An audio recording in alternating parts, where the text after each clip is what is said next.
Hello everyone, आप सभी का स्वागत है आपके अपने यूट्यूब चैनल एनबी क्लासेस पर। और आज हम पढ़ने वाले हैं क्लास 11th केमिकल बॉन्डिंग के अंदर कोवलेंट बॉन्ड का आयनिक कैरेक्टर। इससे पहले वाले वीडियो में हमने कोवलेंट स्ट्रक्चर्स को पढ़ा था, ठीक है। और उसमें मैंने आपको कहा था कि हम नेक्स्ट लेक्चर में लुईस डॉट स्ट्रक्चर को डिस्कस करेंगे। किसको डिस्कस करेंगे? लुईस डॉट स्ट्रक्चर को डिस्कस करेंगे। लेकिन जैसे मैंने सिलेबस को एग्जामिन किया है, सिलेबस को थोड़ा सा ऑब्जर्व किया है, तो मैंने देखा है कि वो जो टॉपिक है ना आपका लुईस डॉट स्ट्रक्चर, वो इतना ज्यादा इंपॉर्टेंट नहीं है और आपके एग्जाम में 3-4 नंबर से ज्यादा आएगा भी नहीं। तो उसको हम अभी के लिए स्किप कर रहे हैं। मैंने कहा स्किप कर रहे हैं, ना कि उसको हम यहाँ से बिल्कुल हटा रहे हैं। स्किप करने में और हटाने में बहुत अंतर होता है।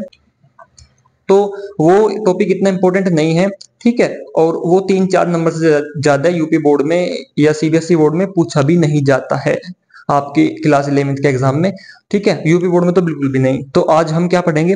आज हम भाई पहले कोवलेंट बॉन्ड का आयनिक कैरेक्टर और फजांस रूल के बारे में पढ़ेंगे। उस टॉपिक को मैं थोड़ा सा स्किप करके बाद मिलूंगा। तो भाई आज अपना टॉपिक हम स्टार्ट करने वाले हैं। और देखिए, इस टॉपिक को ध्यान से पढ़िएगा क्योंकि कोवलेंट बॉन्ड का आयनिक कैरेक्टर बहुत इंपॉर्टेंट टॉपिक है, जगह जगह काम आएगा। तो भाई हम स्टार्ट करते हैं अपना टॉपिक। और पिछले कुछ दिनों के अंदर अंदर ऐसा हुआ है कि मतलब चैनल पर कुछ कमेंट्स आए हैं जो कि जिन्हें मैं थोड़ा सा निगेटिव कमेंट की श्रेणी में रखता हूँ। लेकिन फिर मुझे लगा कि मुझे उनको निगेटिव कमेंट्स की श्रेणी में नहीं रखना चाहिए। क्यों? क्योंकि उन कमेंट में कुछ ऐसी बातें कही गई थी कि आपको अपना चैनल बंद कर देना चाहिए, ठीक है। आप लेक्चर अच्छे से नहीं देते हो, आप कंसेप्ट को अच्छे से क्लियर नहीं करते हो। तो देखिए, ये सब बातें एक तरीके से निगेटिव व्यू में भी मैं लेता हूँ और नहीं भी लेता हूँ। क्योंकि निगेटिव व्यू में तो बातें का मतलब ये है कि हाँ, जो आदमी कमेंट कर रहा है वो सोच रहा है कि चैनल थोड़ा बहुत गिर सकता है चैनल को। क्योंकि कोई भी अच्छी चीज जब होती है तो उसे रोकने के लिए 100 समस्याएं आती हैं, ठीक है ना। तो इन समस्याओं का कोई औचित्य नहीं होता क्योंकि ये समस्याएं कहीं टिकती नहीं है। क्योंकि ये सब बकवास बातें हैं कि कंटेंट ठीक नहीं है, मैं गलत पढ़ा रहा हूँ, या फिर ये चैनल बंद कर देना चाहिए। क्योंकि ये चैनल मतलब मैं किसी फेमस होने के लिए या फिर मतलब किसी और चीज के लिए, मतलब फेमस के लिए, प्रसिद्धि के लिए, इन चीजों के लिए मैं नहीं पढ़ाता हूँ। मेरा उद्देश्य केवल आपको गाइड करना है। तो मैं यहाँ पर केवल आपको गाइड करने के उद्देश्य से, आपके एग्जाम अच्छे हों, आप भी कॉन्सेप्ट को समझ पाओ, उसके उद्देश्य से आपको पढ़ाता हूँ। बाकी प्रसिद्धि का, फेमस होने का कोई चक्कर नहीं है। और ऐसे लोग जो कमेंट करते हैं उनकी बातों को निगेटिव व्यू में तो मैं इसलिए लिया क्योंकि भाई निगेटिव व्यू का तो मतलब ये है कि हाँ, थोड़ा बहुत चैनल पर अगर कोई कमेंट को पढ़ेगा तो सोचेगा कि चैनल पर कमेंट, थोड़े वीडियो पर कमेंट अच्छे नहीं है तो हो सकता है वीडियो बेकार हो। बहुत से लोग सोच सकते हैं इस बात को, ठीक है। लेकिन ये सब लोग वो हैं जो खुद अपने दम पर कुछ नहीं कर सकते हैं। मतलब उनसे खुद कुछ नहीं होता है, केवल जो भी देश दुनिया में कहीं भी अच्छी चीज हो रही होती है उसको रोकने के लिए तत्पर रहते हैं, ठीक है। तो ऐसे लोगों से मैं प्रार्थना करता हूँ स्पेशली, क्या कि चैनल आपके लिए नहीं है। आप अपना टाइम यहाँ पर बिना मतलब में वेस्ट करते हो, ठीक है। आप चैनल आप जैसे लोगों के लिए नहीं है। एजुकेशनल वीडियो से आपका कोई मतलब नहीं है, ठीक है। तो ये सब एक छोटा सा मैंने मैसेज दिया है उन सब लोगों को जो इस तरीके से बिना मतलब में कमेंट करते हैं। हाँ, अगर आपको कंटेंट में कोई प्रॉब्लम लगती है तो आप कमेंट करिए, लेकिन बिना मतलब का कमेंट करना आपका भी टाइम वेस्ट है और मेरा उस कमेंट से कुछ नहीं बिगड़ता। क्योंकि मैं ऐसे ही अपना कंटेंट अपलोड करने वाला हूँ, ऐसे 2-4 लोगों से चैनल पर कोई इफेक्ट नहीं पड़ेगा। तो चलिए स्टार्ट करते हैं अपना टॉपिक। थोड़ी सी बातें ज्यादा हो गई, तो चलो भाई क्लास 11th में पढ़ने वाले हैं आज क्या? Ionic ionic character ionic character of covalent bond. Ionic character of covalent bond, तो ये आज हम पढ़ने वाले हैं। तो भाई ionic character of covalent bond आज हम पढ़ने वाले हैं। तो देखिए, मैंने आपको बताया है कोवलेंट बॉन्ड क्या होता है। जैसे हमने पढ़े हैं 2 टाइप के मॉलिक्यूल्स, एक तो हमने पढ़े हैं H2 type, O2 type, Cl2, N2 इस टाइप के मॉलिक्यूल। और एक हमने पढ़े हैं भाई यहाँ पर कुछ इस टाइप के मॉलिक्यूल्स, HCl हो गया, इसमें भी तो कोवलेंट बॉन्ड होता है, NH3 हो गया, H2O हो गया, इस तरीके से। मतलब कोवलेंट बॉन्ड में कौन से मॉलिक्यूल आते हैं? तो कोवलेंट बॉन्ड में वो मॉलिक्यूल आते हैं जिनमें दोनों नॉन मेटल हो। दोनों नॉन मेटल हो, यहाँ पर दोनों हाइड्रोजन नॉन मेटल है, दोनों ऑक्सीजन, दोनों क्लोरीन, दोनों नाइट्रोजन है। यहाँ पर भी सारे नॉन मेटल हैं, सारे नॉन मेटल। तो कोवलेंट बॉन्ड नॉन मेटल के बीच में बनता है, ये बात तो आपको पता है, ठीक है। तो देखिए, यहाँ पर जो इस टाइप के मॉलिक्यूल्स होते हैं इनको बोलते हैं हम होमो एटॉमिक मॉलिक्यूल्स। होमो एटॉमिक मोलिक्यूल यानी समनाभिकीय अणु। सम सम इनको हम होमो एटॉमिक यानी समनाभिकीय अणु बोलते हैं। समनाभिकीय अणु का क्या मतलब है? जिनमें सारे के सारे एटम एक ही टाइप के हों। ठीक है भाई, दोनों यहाँ पर एक ही हैं, दोनों ऑक्सीजन है, दोनों क्लोरीन है। इनको हम बोलते हैं हीट्रोमोलिकुलर सॉरी हीट्रो एटॉमिक मोलिक्यूल्स। क्या बोलते हैं? हीट्रो एटॉमिक मोलिक्यूल्स बोलते हैं। मतलब इनमें एटम अलग अलग टाइप के हैं। एक हाइड्रोजन है, एक क्लोरीन है, एक नाइट्रोजन है, तीन हाइड्रोजन है, दो हाइड्रोजन है, एक ऑक्सीजन है। तो इस तरीके से इनमें अलग अलग टाइप के एटम्स होते हैं।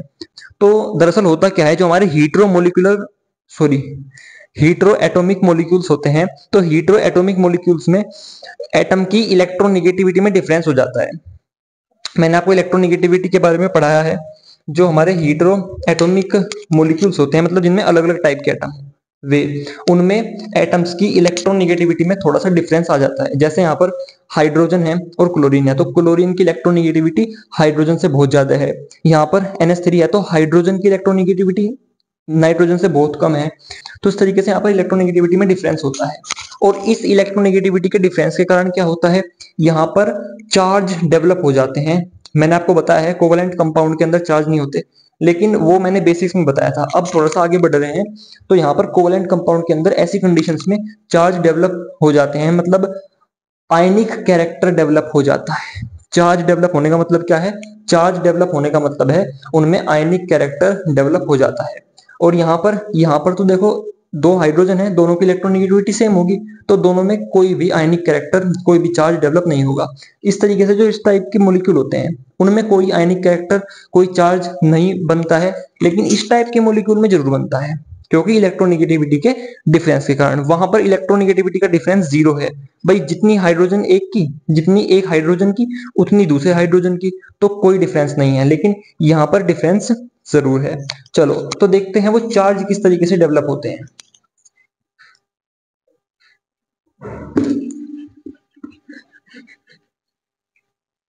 तो भाई टॉपिक को नोट करते रहिएगा जो पढ़ा रहा हूं, और समझते भी चलिएगा। तो देखिए यहाँ पर देख लेते हैं, जैसे हमारे पास HCl है, तो HCl में एक हाइड्रोजन है, क्लोरीन। तो जो क्लोरीन है, क्लोरीन की इलेक्ट्रोनेगेटिविटी हाइड्रोजन से बहुत ज्यादा है। क्लोरीन की जो इलेक्ट्रोनेगेटिविटी है वो हाइड्रोजन से बहुत ज्यादा है। तो क्या होगा समझो, हाइड्रोजन और क्लोरीन के बीच में एक सिंगल बॉन्ड होता है इस तरीके से। ठीक है सर, मतलब क्या है यहाँ पर, इस सिंगल बॉन्ड के अंदर एक इलेक्ट्रॉन तो हाइड्रोजन का है और एक इलेक्ट्रॉन क्लोरीन का है, इस तरीके से। भाई इसने भी अपना रखा होगा, इसने भी अपना रखा होगा, तो इस तरीके से सिंगल बॉन्ड बना हुआ है। ठीक है, तो यहाँ पर देखो, यहाँ पर ये सेंटर है बिल्कुल। यहाँ पर क्या है मेरे भाई, यहाँ पर ये सेंटर है। ठीक है, लेकिन लेकिन क्लोरीन की इलेक्ट्रोनेगेटिविटी हाइड्रोजन से बहुत ज्यादा है। क्लोरीन की इलेक्ट्रोनेगेटिविटी हाइड्रोजन से बहुत ज्यादा है। तो क्या होगा, ये इलेक्ट्रॉन पेयर जो है, इस इलेक्ट्रॉन पेयर को क्लोरीन थोड़ा सा अपनी ओर खींच लेगा। ये इसकी ओर डिस्प्लेस हो जाएगा थोड़ा सा। मतलब क्या होगा, होना तो चाहिए ऐसा बिल्कुल सेंटर में, लेकिन होता क्या है असली में, ये इलेक्ट्रॉन पेयर थोड़ा सा क्लोरीन की ओर खिसक जाता है। तो ऐसे होता है बॉन्ड, कुछ क्लोरीन की तरफ होता है इलेक्ट्रॉन पेयर शिफ्ट। मतलब इस दोनों इलेक्ट्रॉन को क्लोरीन अपनी ओर खींच लेता है। ठीक है, और इस क्योंकि क्लोरीन अपनी ओर खींच लेगा, मतलब क्लोरीन की ओर इलेक्ट्रॉन डेंसिटी बढ़ गई। क्लोरीन की ओर इलेक्ट्रॉन डेंसिटी बढ़ गई यानी निगेटिव चार्ज बढ़ गया। लेकिन निगेटिव चार्ज देखो, यहाँ पर इसने इलेक्ट्रॉन को पूरा नहीं लिया है, केवल अपनी ओर खींचा है। अगर पूरा ले लेता तो यहाँ पर माइनस का चार्ज आ जाता। अगर ये पूरा ले लेता, पूरा गेन कर लेता, तो माइनस का चार्ज डेवलप हो जाता। लेकिन इसने तो क्या किया है, इसने केवल थोड़ा सा अट्रैक्ट किया है, तो माइनस चार्ज भी थोड़ा सा आएगा। और थोड़े से माइनस चार्ज को कैसे दिखाते हैं, थोड़े से माइनस चार्ज को दिखाते हैं इससे, ये ऐसे बना देते हैं। इसको बोलते हैं डेल। ये अक्षर डेल होता है और इस पर थोड़ा सा माइनस, इसका मतलब होता है आंशिक रूप से नकारात्मक आवेश, यानी थोड़ा सा माइनस आपकी भाषा में। और यहां से देखो इलेक्ट्रॉन थोड़ा सा उधर को खिसक गया है, मतलब यहाँ पर थोड़ा सा प्लस चार्ज आ जाएगा इस तरीके से। यहाँ पर भी प्लस चार्ज पूरा नहीं आएगा, क्योंकि इलेक्ट्रॉन यहाँ से पूरा नहीं गया है, केवल थोड़ा सा खिसका है, तो इसलिए थोड़ा सा ही प्लस चार्ज आएगा। इस डेल का मतलब होता है थोड़ा सा। चलो जी, तो इस तरीके से यहाँ पर एक प्लस का चार्ज और एक माइनस, यानी चार्ज डेवलप हो गए, यानी आयनिक कैरेक्टर डेवलप हो गया। चलो जी, अब ले लेते हैं थोड़ा सा NH3 का एग्जांपल। किसका एग्जांपल? NH3 का।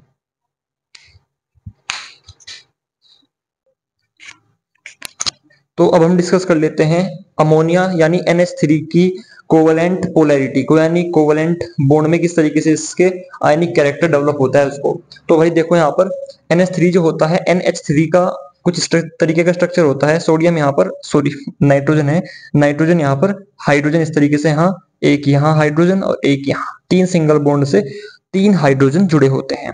ठीक है, यहाँ पर भी 2 इलेक्ट्रॉन होते हैं, यहाँ भी 2, यहाँ भी 2, इस तरीके से। ठीक है, तो होना क्या चाहिए कि ये 2 इलेक्ट्रॉन यहाँ पर सेंटर में होने चाहिए, यहाँ पर भी 2 इलेक्ट्रॉन सेंटर में, यहाँ पर भी दोनों सेंटर में होने चाहिए, लेकिन ऐसा होता नहीं है। ये 2 इलेक्ट्रॉन थोड़ा सा नाइट्रोजन की ओर शिफ्ट हो जाएंगे, ये 2 इलेक्ट्रॉन भी थोड़ा सा नाइट्रोजन की ओर शिफ्ट हो जाएंगे, और ये 2 इलेक्ट्रॉन भी थोड़ा सा नाइट्रोजन की ओर शिफ्ट हो जाएंगे। क्यों होगा? देखो भैया, देखो नाइट्रोजन की इलेक्ट्रोनेगेटिविटी हाइड्रोजन से बहुत ज्यादा है, इसलिए वो खींच लेगा। देखो खींचने की कोशिश तो ये हाइड्रोजन भी करेंगे अपने अपने इलेक्ट्रॉन को, ये इलेक्ट्रॉन पेयर को ये वाला हाइड्रोजन खींचने की कोशिश करेगा, इसको ये, इसको ये, लेकिन चूंकि नाइट्रोजन की इलेक्ट्रोनेगेटिविटी ज्यादा है, मतलब नाइट्रोजन की खींचने की पावर ज्यादा है, तो इसलिए नाइट्रोजन पहले खींच लेगा, मतलब नाइट्रोजन ज्यादा खींच लेगा अपनी ओर। भाई वही बात है, ये एक ब्लॉक है इस तरीके से, यहाँ पर 5 न्यूटन लग रहा है, यहाँ पर 2 न्यूटन। ठीक है, फिजिक्स भी आती है मुझसे, ऐसी बात नहीं। तो यहाँ पर 5 न्यूटन लग रहा है, यहाँ पर 2 न्यूटन, तो होगा क्या? ब्लॉक किस ओर शिफ्ट होगा? ब्लॉक इस ओर शिफ्ट हो जाएगा, है ना। भाई 2 न्यूटन इतना वर्क नहीं कर पाएगा, तो जो रिजल्टेंट होगा हमारा, रिजल्टेंट इस ओर को जाएगा। ठीक है, ये F1 है, F2 है, 2 फोर्स हैं, तो जिस ओर को ज्यादा फोर्स लग रहा है उसी ओर को तो हमारा ब्लॉक शिफ्ट होगा। तो सेम यहाँ है, इस ओर को फोर्स लग रहा है ज्यादा, नाइट्रोजन ज्यादा खींच रहा है, तो ये इलेक्ट्रॉन पेयर तीनों नाइट्रोजन की ओर शिफ्ट होंगे, यानी यहाँ से इलेक्ट्रॉन पेयर अब क्या होगा? देखो इस यहाँ से थोड़ा सा यहाँ हो जाएगा, ये यहाँ पे क्या होगा, यहाँ पर ये थोड़ा सा यहाँ चला जाएगा, यहाँ से भी क्या होगा, यहाँ से भी ये थोड़ा सा यहाँ चला जाएगा, यानी यानी यहाँ पर थोड़ा सा निगेटिव चार्ज, यहाँ पर पॉजिटिव थोड़ा सा, यहाँ पर थोड़ा सा पॉजिटिव, यहाँ पर थोड़ा सा। आप कहोगे सर बार बार थोड़ा सा क्यों प्रयोग कर रहे हो? देखो भाई, यहाँ से इलेक्ट्रॉन पेयर पूरा नहीं लिया है नाइट्रोजन ने, नाइट्रोजन ने कोई सा भी इलेक्ट्रॉन पेयर पूरा नहीं लिया है, केवल थोड़े थोड़े अपनी ओर खींचे हैं, तो इसलिए थोड़ा सा ही माइनस आया है। ऐसे ही तीनों हाइड्रोजन ने अपने इलेक्ट्रॉन पेयर, मतलब इन इलेक्ट्रॉन पेयर्स को पूरा नहीं दिया है, केवल थोड़े से उस ओर खिसक गए हैं, पूरे नहीं गए हैं अभी तक, तो इसलिए थोड़ा सा ही प्लस आया है, ना कि कंप्लीट प्लस। देखो इस वाले प्लस में और इस वाले प्लस में बहुत डिफरेंस है, इस वाले माइनस में, इस वाले माइनस में बहुत डिफरेंस है। ये तो है कंप्लीटली प्लस माइनस, ये है थोड़े थोड़े प्लस माइनस, यानी पार्शियली, आंशिक रूप से प्लस माइनस। चलो जी, तो ये हमारा अमोनिया का एग्जाम्पल क्लियर हो गया। अमोनिया में भी क्या होता है, इस तरीके से चार्ज डेवलप हो जाते हैं, प्लस चार्ज डेवलप हो गए, निगेटिव चार्ज डेवलप हो गया, यानी यहाँ पर भी थोड़ा सा आयनिक कैरेक्टर हो जाता है। ठीक है, अब हम देख लेते हैं H2O यानी पानी का एग्जाम्पल, वहां पर भी यही काम होता है। भाई नोट करते रहना टॉपिक को, पहले ही बता रहा हूं मैं, क्योंकि टॉपिक इंपॉर्टेंट है। चलो जी, तो थोड़ा सा एग्जांपल लेते हैं, सॉरी एग्जांपल थोड़ा सा कहने की आदत पड़ गई बार बार डेल के चक्कर में। तो H2O है, H2O का देखते हैं एक बार। तो देखो H2O में क्या होगा, H2O में एक ऑक्सीजन यहाँ होता है, उससे एक हाइड्रोजन यहाँ जुड़ा होगा सिंगल बॉन्ड से, और एक सिंगल बॉन्ड से हाइड्रोजन यहाँ जुड़ा होगा। चलो जी, तो देखो ऑक्सीजन की इलेक्ट्रोनेगेटिविटी हाइड्रोजन से तो बहुत ज्यादा होती है, सही बात है सर। तो यहाँ पर भी एक इलेक्ट्रॉन पेयर होगा, यहाँ पर भी एक इलेक्ट्रॉन पेयर होगा। अब इस इलेक्ट्रॉन पेयर को, अभी इस वाले पे बात करते हैं, इस वाले पे तो होगा क्या? देखो यहाँ पर ये जो इलेक्ट्रॉन पेयर है, इसको ये हाइड्रोजन भी खींचेगा, ऑक्सीजन भी खींचेगा, लेकिन ऑक्सीजन की इलेक्ट्रोनेगेटिविटी बहुत ज्यादा है, खींचने की पावर बहुत ज्यादा है, तो ऑक्सीजन खींच लेगा, यानी इलेक्ट्रॉन पेयर यहाँ ना रहकर थोड़ा सा ऑक्सीजन की ओर शिफ्ट हो जाएगा इस तरीके से। फिर कह रहा हूं पूरा ऑक्सीजन की ओर नहीं जाएगा, थोड़ा सा शिफ्ट हो जाएगा बस। और यहाँ भी ऐसे, या यहाँ भी थोड़ा सा शिफ्ट हो जाएगा, क्योंकि इसको भी ऑक्सीजन खींच लेगा, यानी थोड़ा सा हाइड्रोजन पर पॉजिटिव, थोड़ा सा इस पर पॉजिटिव, और इस पर थोड़ा सा निगेटिव। समझे? तो इस तरीके से यहाँ पर भी चार्ज डेवलप हो जाएंगे, यानी आयनिक कैरेक्टर डेवलप हो जाएगा। तो इस तरीके से HCl का एग्जांपल बहुत पूछा जाता है एग्जाम में, NH3 का, H2O का एग्जांपल बहुत पूछा जाता है। ठीक है, तो ये आपको, और एक और सुन लो, HF हाइड्रोजन फ्लोराइड, इसमें भी ऐसे ही है, यहाँ पर हाइड्रोजन, यहाँ पर फ्लोरीन सिंगल बॉन्ड से। फ्लोरीन की इलेक्ट्रॉन नेगेटिविटी तो बहुत ही ज्यादा है, क्यों? क्योंकि जितने भी एलिमेंट हैं, 118 एलिमेंट हैं, तो 118 एलिमेंट में सबसे ज्यादा इलेक्ट्रॉन नेगेटिविटी फ्लोरीन की है। तो हाइड्रोजन से ज्यादा है तो फ्लोरीन भी क्या करेगा, इलेक्ट्रॉन पेयर को थोड़ा सा अपनी ओर खिसका लेगा, इस पर थोड़ा सा पॉजिटिव, इस पर थोड़ा सा निगेटिव। क्लियर। तो इस तरीके से क्या होगा, ये हमारे कोवलेंट कंपाउंड में आयनिक कैरेक्टर थोड़ा सा डेवलप हो जाता है। चलो जी, तो और एक बात और सुनो, देखो मजे लेते लेते पढ़ो, प्रेशर में पढ़ने की कोई जरूरत नहीं है। जब भी मैं ज्यादा लिखवाता नहीं हूँ, केवल डायग्राम के जरिए मैं थोड़ा ज्यादा पढ़ाता हूँ आपको। तो देखो जैसे H2 है हमारे पास, H2 है, O2 है, या फिर चलो आप H2 ले लो, इससे समझा दूंगा। तो H2 में क्या है, दो हाइड्रोजन है, यानी दोनों सिंगल बॉन्ड से जुड़े हुए हैं इस तरीके से। अब क्या होगा देखो, एक इलेक्ट्रॉन इस हाइड्रोजन का, एक इलेक्ट्रॉन इस हाइड्रोजन का। जी सर। तो भाई आप कहोगे कि अब कैसे होगा, क्या अब भी ये वाला चक्कर होगा, डेल पॉजिटिव डेल निगेटिव? तो देखो अब नहीं होगा, क्यों? क्योंकि जितनी खींचने की पावर इसकी है उतनी खींचने की पावर इसकी भी है। मतलब इस पेयर को जितना ये खींचेगा उतना ही ये भी खींचेगा। मतलब ना तो पेयर इधर ही लेगा ना पेयर इधर ही लेगा, बीच में थमा रहेगा बिल्कुल। वही बात है, ये ब्लॉक हो गया आप लोगों का। फिजिक्स थोड़ी बहुत तो आनी चाहिए, क्योंकि केमिस्ट्री में थोड़ी बहुत एग्जाम्पल वगैरह में फिजिक्स का प्रयोग कभी कभी हो जाता है, और यूनिट वगैरह में भी बहुत यूज होता है। तो इधर की ओर 5 न्यूटन।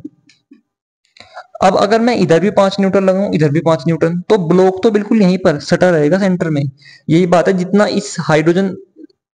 ये हाइड्रोजन खींचेगा उतना ये खींचेगा।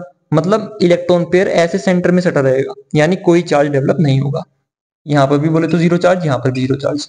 चलो अब देखो, जो इस टाइप के मॉलिक्यूल होते हैं जिनमें, जो ऐसे कोवलेंट मॉलिक्यूल होते हैं जिनमें कोई चार्ज नहीं आता, उनको बोलते हैं हम नॉन पोलर कोवलेंट कंपाउंड।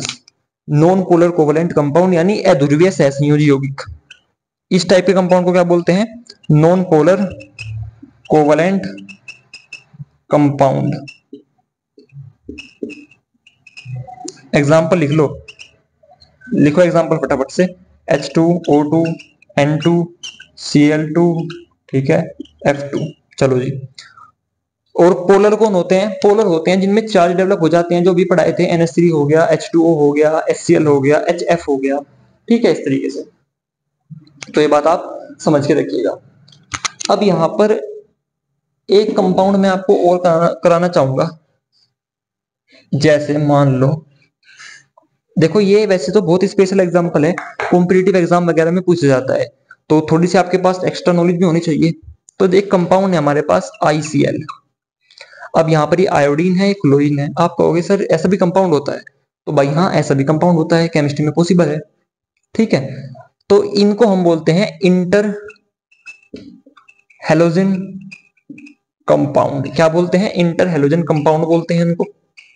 ठीक है, इनको हम इंटर हेलोजन कंपाउंड बोलते हैं, क्योंकि यहाँ पर ये वाला एलिमेंट भी हाइड्रोजन है, सॉरी हेलोजन है, और ये भी हेलोजन है। देखो फूल, फ्लोरीन, क्लोरीन, ब्रोमीन, आयोडीन, ये 4 एलिमेंट जो है हेलोजन एलिमेंट बोले जाते हैं। तो यहाँ पर ये वाला भी हेलोजन है, ये भी, तो इसको इंटर हेलोजन कंपाउंड बोला गया। हिंदी में बोलते हैं अंतरा हेलोजन यौगिक।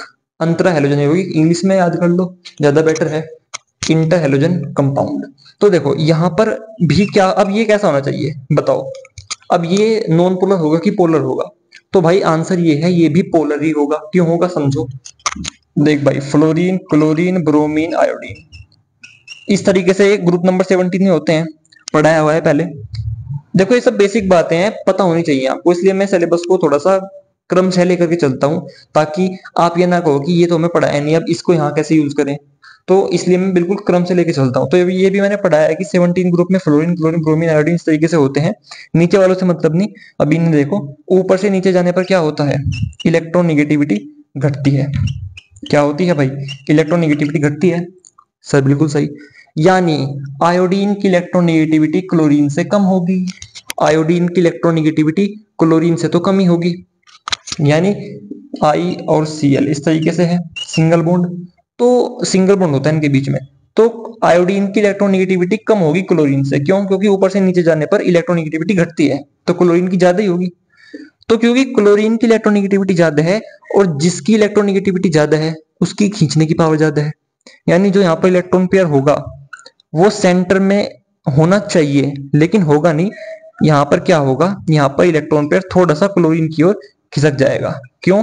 क्योंकि क्लोरीन की खींचने की पावर ज्यादा है ना, इसलिए। यानी क्लोरीन पर थोड़ा सा निगेटिव चार्ज और आयोडीन पर थोड़ा सा पॉजिटिव चार्ज डेवलप हो जाएगा। तो इस तरीके से हमारा ICl भी क्या होता है, एक कोवलेंट कंपाउंड है, इसको हम बोलते हैं इंटर हैलोजन कंपाउंड। तो ये भी भाई बहुत इंपॉर्टेंट एग्जांपल था। तो ये हमने क्या कर लिया, कोवलेंट कोवलेंट बॉन्ड का, कोवलेंट कंपाउंड का आयनिक कैरेक्टर स्टडी कर लिया। अब एक टॉपिक और है जो इसका इनवर्स है, वो है फजान्स रूल। तो देखो फजान्स रूल मैं आपको स्टडी करवाऊंगा नेक्स्ट वीडियो में। वैसे तो मैं इसको इसी वीडियो में करवा देता, लेकिन वीडियो लगभग बड़ी हो रही है धीरे धीरे, तो इतना लेंथ की वीडियो है, तो वो टॉपिक भी थोड़े ठीक ही है, ज्यादा आसान नहीं है। तो इसलिए आप इस टॉपिक को पहले कवर करो, फजान्स रूल मैं आपको नेक्स्ट वीडियो में कराऊंगा। और भाई बस नोट्स अच्छे से बनाते रहो और पढ़ाई करते रहो, और बस अच्छे नंबर इस तरीके से आपके आ जाएंगे। देखो नंबरों के पीछे मत पड़ना, मेन है कॉन्सेप्ट। अगर आपसे कॉन्सेप्ट आता है तो मार्क्स तो अपने आप आ जाएंगे, लेकिन अगर मार्क्स किसी तरीके से आ गए चीट वगैरह करके तो कॉन्सेप्ट नहीं आएगा। तो कॉन्सेप्ट पर ध्यान दो। और मेरा कॉन्सेप्ट पढ़ाने का तरीका आपको ऐसा है कि आपके माइंड पर बिल्कुल, देखो आपके माइंड पर ना 0.0001 भी प्रेशर नहीं पड़ेगा। अगर आप मेरे वाले कॉन्सेप्ट से पढ़ोगे तो बिल्कुल भी प्रेशर नहीं पड़ेगा, इतना भी प्रेशर नहीं पड़ेगा आपके माइंड पर। बिल्कुल इजी वे में चीजों को पढ़ो आराम से। और छोटी मेरी वीडियोस होती हैं, छोटी छोटी। और कोई भी डाउट हो तो कमेंट कर दो कि ये डाउट है, टॉपिक नहीं आ रहा है, तो वहां पर आप लोग उस डाउट का आंसर ले सकते हो आराम से। तो मिलते हैं आपसे नेक्स्ट वीडियो में। और भाई नेक्स्ट वीडियो हमारी होने वाली है फजान्स रूल के ऊपर। और इस चैप्टर के बाद भी कुछ स्टूडेंट पूछ रहे थे कि चैप्टर के बाद क्या कराओगे, तो इस चैप्टर के बाद हम ऑक्सीडेशन स्टेट, एक चैप्टर है क्लास 11th में ही, वो पढ़ेंगे।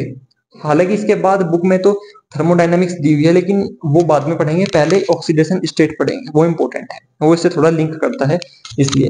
तो मिलते हैं आपसे नेक्स्ट वीडियो में, धन्यवाद।